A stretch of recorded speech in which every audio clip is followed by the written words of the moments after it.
Pasamos a la resolución del cuarto ejercicio, el cual nos dice: la carga eléctrica de una superficie no uniforme está dada por la siguiente función. Z igual al logaritmo neperiano de x al cuadrado menos 7 octavos de y a las 3 quintos más raíz de 3 sobre 2, donde z está en coulombs, x y y está en metros.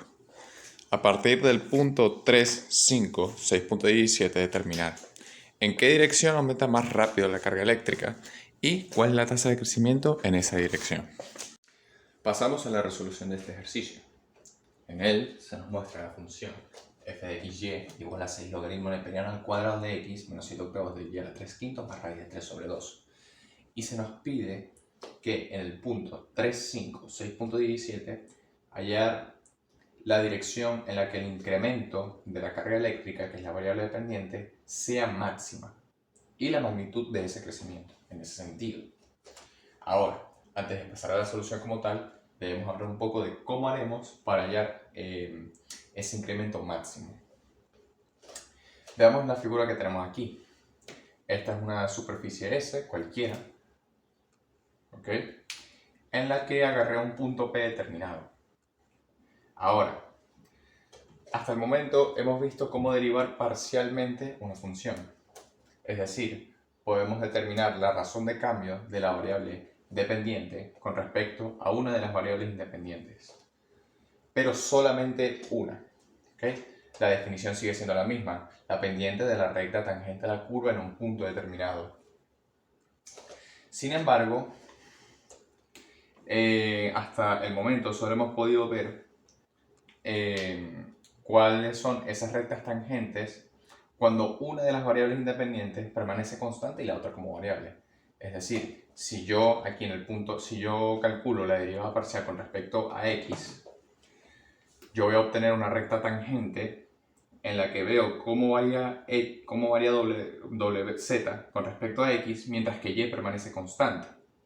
En cambio, si calculo la derivada parcial con respecto a y, puedo medir la razón de cambio de la variable z con respecto a y, mientras que x permanece constante.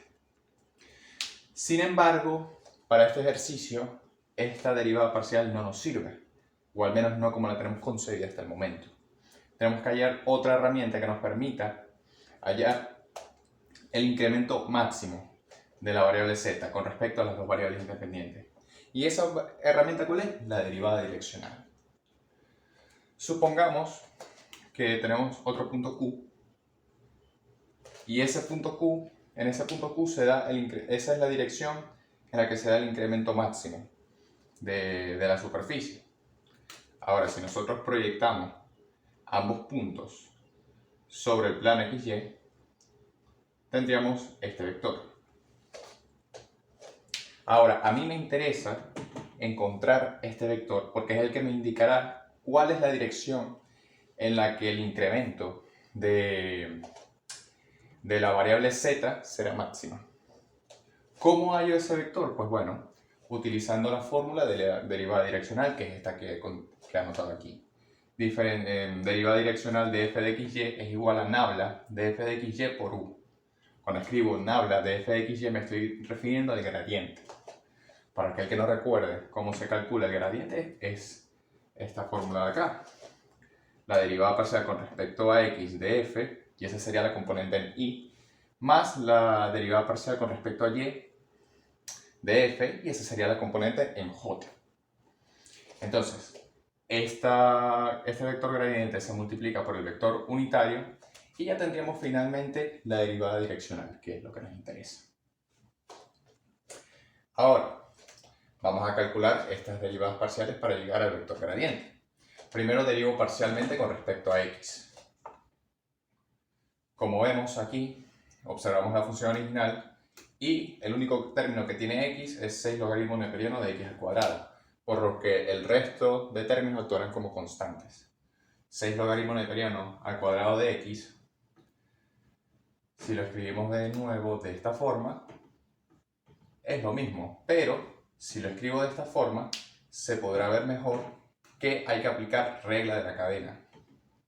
Entonces, el 6 a una constante se deja igual y luego se multiplica por, aplicamos la regla del exponente, se baja el exponente y se deja lo que está dentro del paréntesis con un exponente menor, es decir, 2 menos 1, 1. Entonces 6 por 2 por logaritmo neperiano de x. Y ahora se calcula la derivada de lo que está dentro.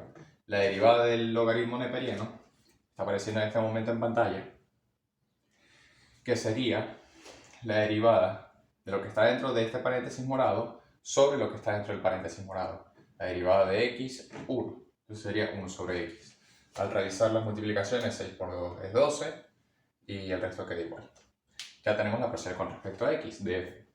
Calculamos la parcial con respecto a y y observamos de nuevo que el único término que tiene y en la función es 7 octavos de y a la 3 quintos. Entonces procedemos a calcular esta derivada parcial. Menos 7 octavos queda igual, porque es una constante, y luego regla el exponente. Se baja el exponente 3 quintos y se multiplica por y se le resta al exponente 1, 3 quintos menos 1. Estas multiplicaciones dan como resultado menos 21 sobre 40 y 3 quintos menos 1 da como resultado menos 2 quintos. Entonces ya finalmente tenemos el vector gradiente, que sería este que está acá. Entonces ya tenemos el vector gradiente, que es este que está aquí arriba, y recordemos que nos están pidiendo para el punto 3,5. La componente en z no han escrito porque no es necesario.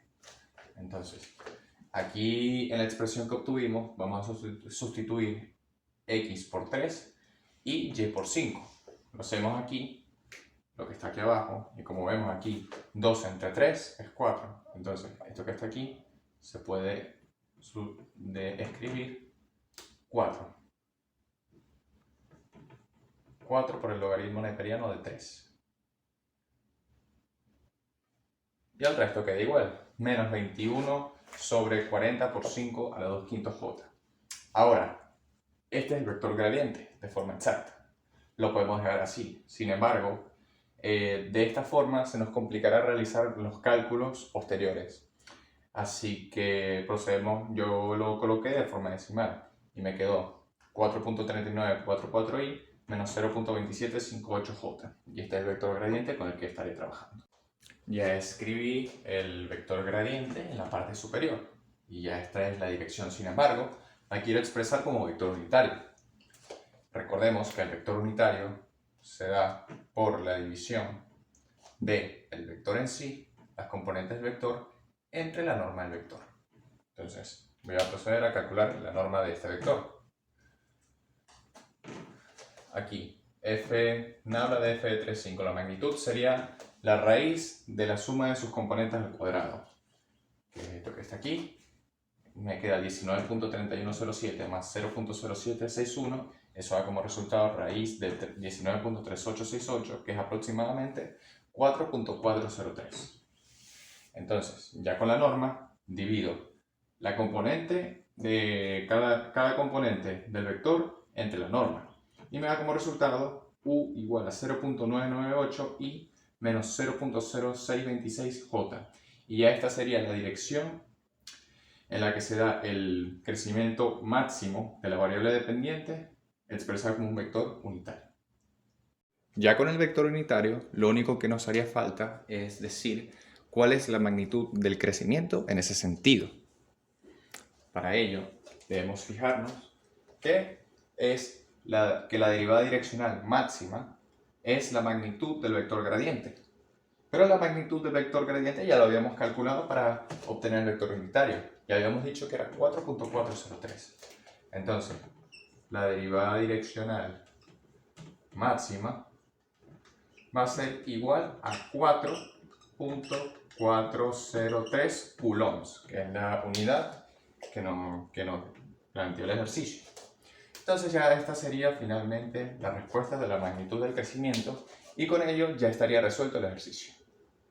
Entonces, ya estamos en GeoGebra para ver cómo se comporta la gráfica de esta función. En primer lugar, vemos la figura como tal, que es la que aparece de color rojo, rosado.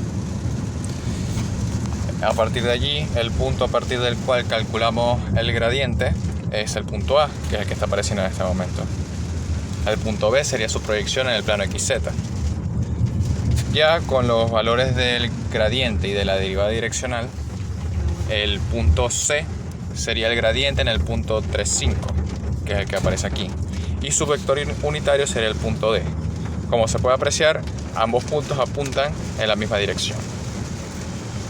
Ilustro ahora el vector A1, que muestra la dirección del vector gradiente en el plano XZ, y finalmente el vector U, que es el vector unitario que calculamos que por supuesto está en la misma dirección que el vector gradiente.